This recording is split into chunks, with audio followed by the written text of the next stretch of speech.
Welcome to the Connected Leaders Academy virtual conference designed to reshape your vision of transformation. As we navigate the evolving business landscape, our speakers will unveil innovative strategies to manage and initiate change. Prepare to adapt, innovate, and lead, ensuring your role as a catalyst in this transformative era.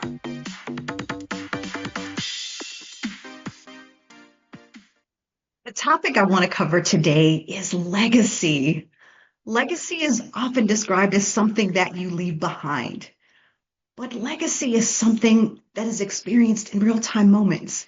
And legacy is not that version of you that you post online. It's that real-time version of you.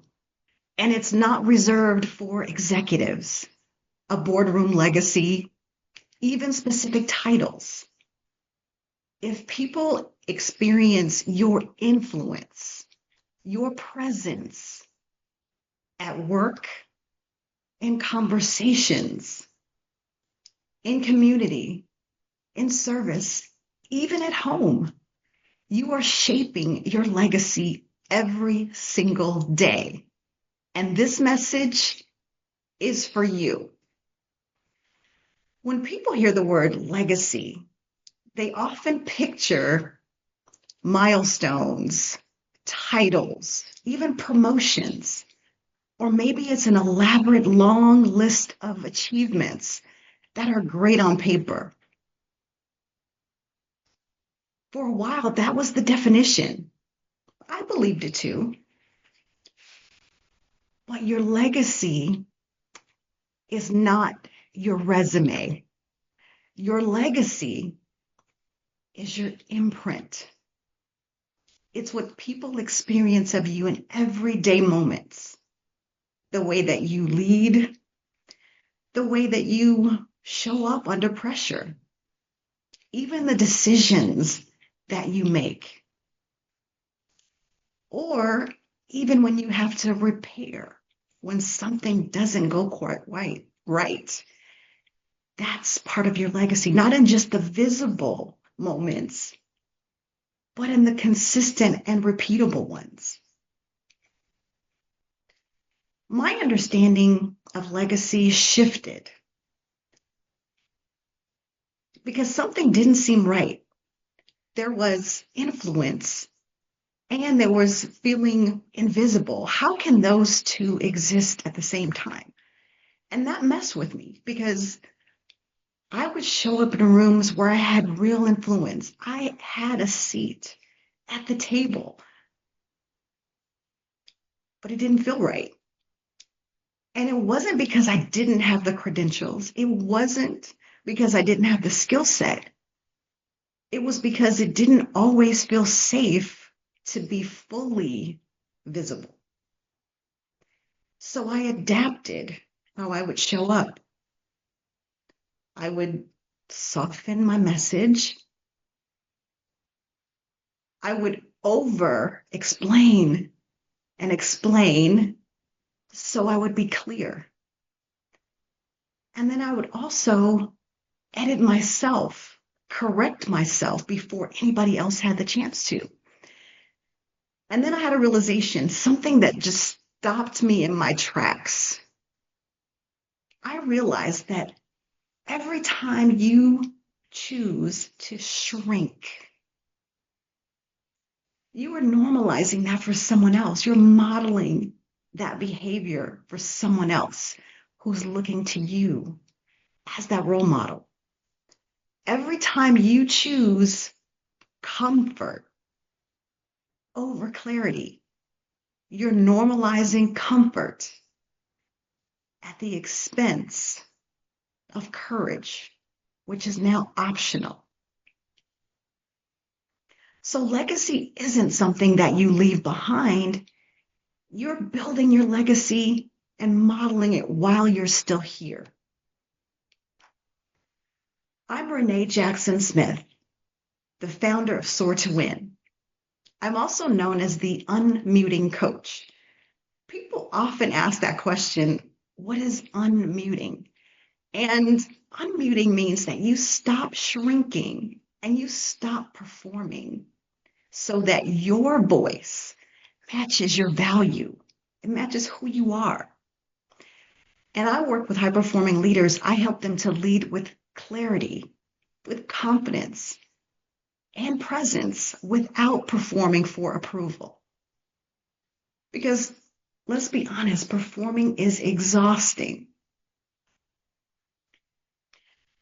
When I think about my work with high-performing leaders, I see so many who are exhausted.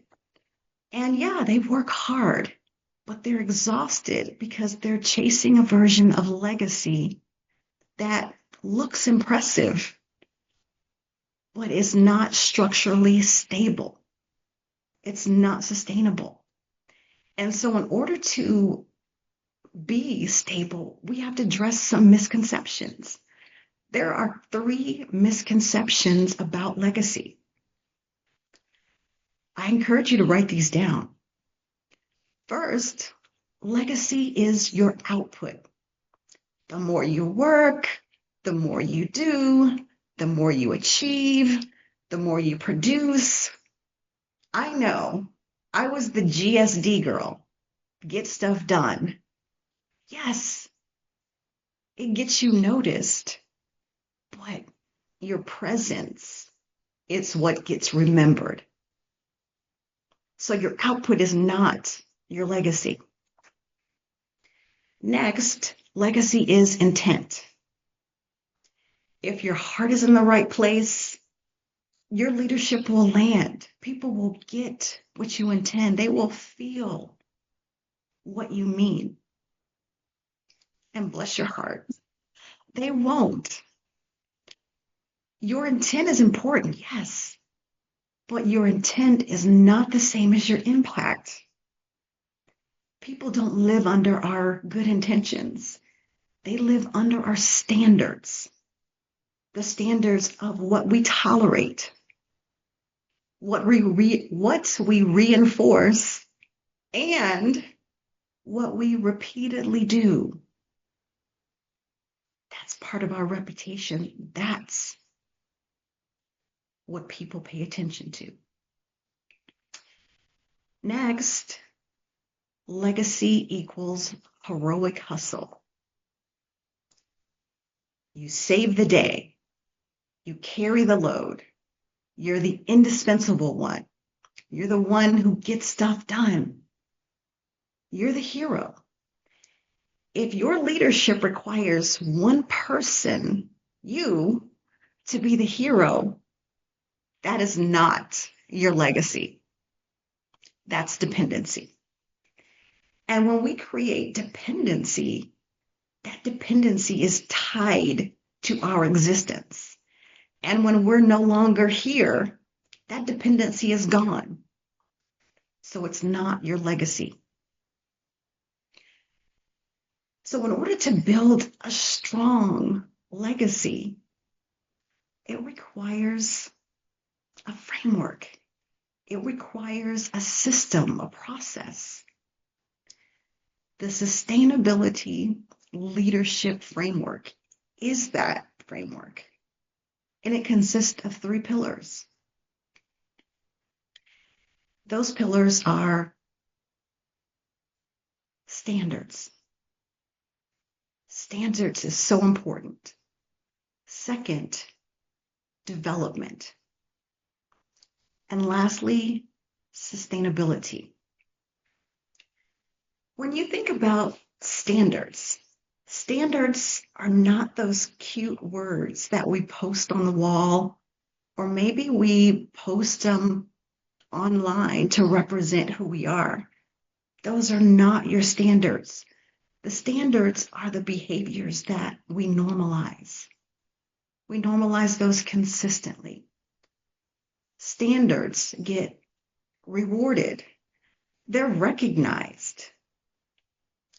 They're often ignored, but also with standards, we have to repair them when there's a breakdown. So when your standards, it's important to make sure those standards are clear. If our standards are not clear, it sends information to people. Is it the right information? Do people know how to engage with me? Absence of clarity creates confusion, hesitation. In working with leaders, I often heard observations about people or their teams. That person can't make a decision. That person can't do things, can't get things done. And I challenge you, is it the person or is it your standards that they're not clear? Unclear standards creates hesitation, lack of trust. No one feels safe when those standards are not clear. Another part of our standards is repair. Repair is often overlooked, as seen as not important, or even as a weakness. Repair is not weakness. As leaders, it's considered leadership hygiene. Without this, it impacts our integrity, who we are. And we don't always respond in the way that we want to. And when we don't respond in the way we want to, or if there's a breakdown, it requires us to repair. And so when something breaks down, it doesn't mean always that there's the need for this big dramatic apology. Sometimes it just requires a reset. Here's an example of some simple language that you can use when you need to implement a repair. I'd like to reset something I said earlier. I wasn't clear. Here's the plan moving forward. Clear, simple, specific.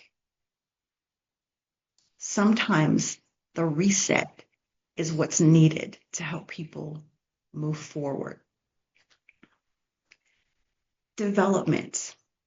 As a leadership coach, a talent development professional, I love learning.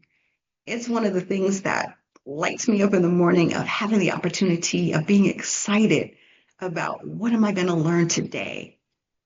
Every moment is seeking to see who can I learn something from. We learn and we're taking on information even when people aren't saying something. We're taking in that information. And also, people are learning information from us even when we're not saying anything. So developing ourselves, as long as we're living and breathing, continuous growth, it should be a part of who we are, our legacy. But that legacy can't just be with us developing ourselves. Others are an extension of us. How would you answer the question? Who are people becoming as a result of your leadership? You exist to make people better. As a leader, that's one of our biggest roles, responsibilities, and honors is the opportunity to develop someone else. There's going to be people who are seeking development, but then there's also, as a leader, being able to notice and uncover and find that hidden jewel of growth that's hidden beyond the surface. That's a light bulb moment as a leader, of being able to find that and helping someone else find their true potential and start building their own legacy that's going to connect and be around long after they're here. So as we think about developing others, developing isn't about fixing and telling people what to do. Some of the most impactful, memorable leaders that I've had are ones who challenged me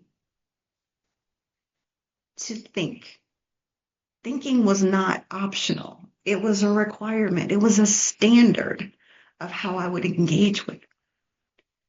And I embodied that And every single person that I come in contact with, I want to share that, teach that, develop that thinking skill in them.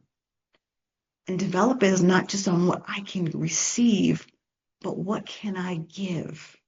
Giving and receiving, creating that cycle. It expands your capacity. The last component of development, thinking about if as a leader, your team or your people can't think, if you're not there, your leadership has created a dependency queue, not a team. So think about, what legacy do you want to leave regarding developing people?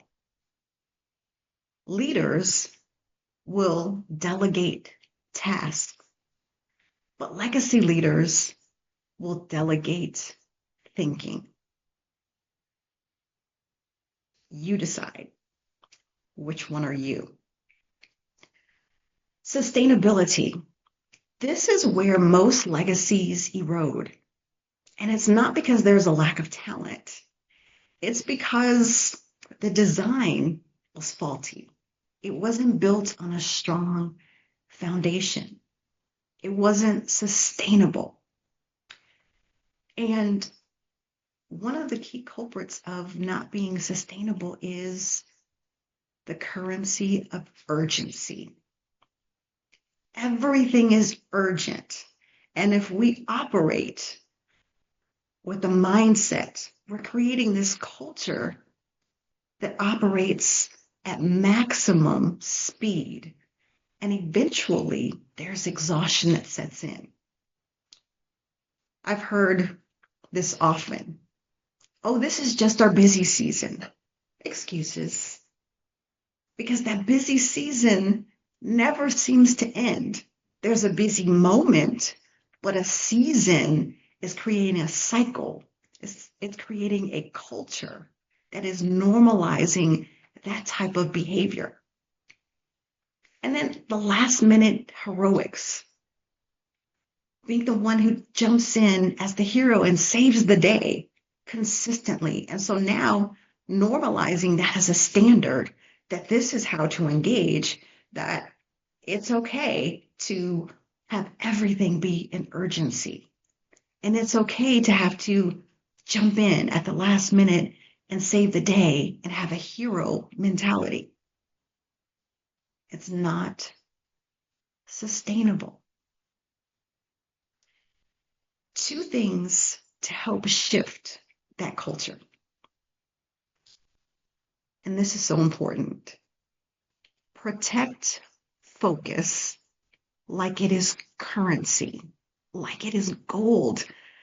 When you protect focus, you are opening up possibilities. You are opening your mind to be able to look at things differently, to show up differently, be intentional, to be present. Focus is not optional. Focus should be mandatory. It should be our standard. When we're not focused and we don't allow ourselves time to focus, we are not operating at our optimal best. So focus allows us to do that, which ties into our presence. The second piece is stop rewarding the last minute heroics, setting a standard and being clear on how to engage with us. It doesn't mean that we're inflexible, but a standard means setting a clear guideline of how to engage. And everything doesn't have to be an urgent rescue. Here's a simple weekly shift that can help you.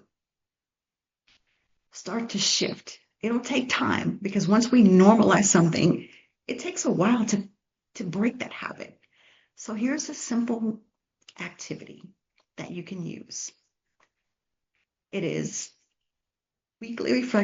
this weekly reflection is, what is unsustainable and what is one fix? Again, what is unsustainable and what is one fix? Not 10, not 5, just one. Focusing on one thing weekly. And over time, it starts to reveal what are those things that are necessary to move in the direction that I want to move in as a leader, to shift the culture so it's representative of who we are, who I want to be, and what that legacy looks like.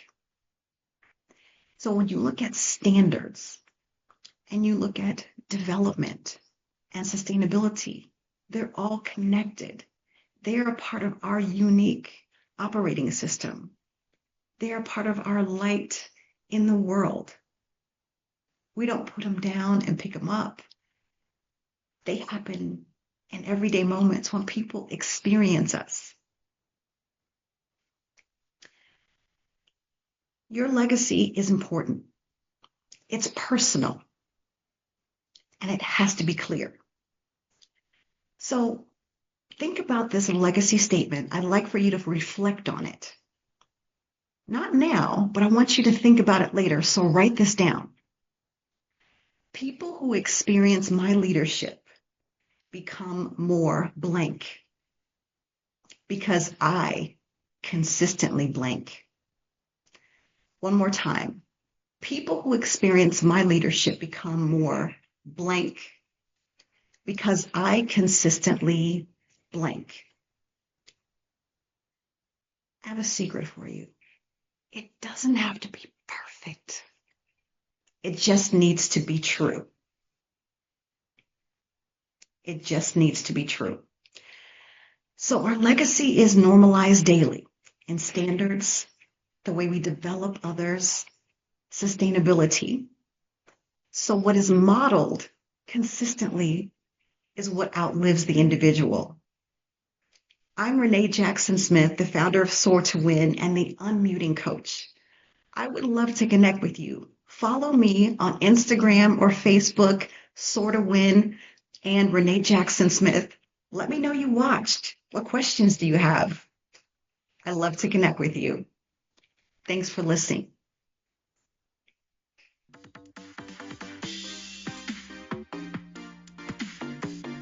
Thank you for participating in today's enlightening session. As we transition to our next expert, remember that each strategy and insight is a step toward becoming a transformative leader in your field.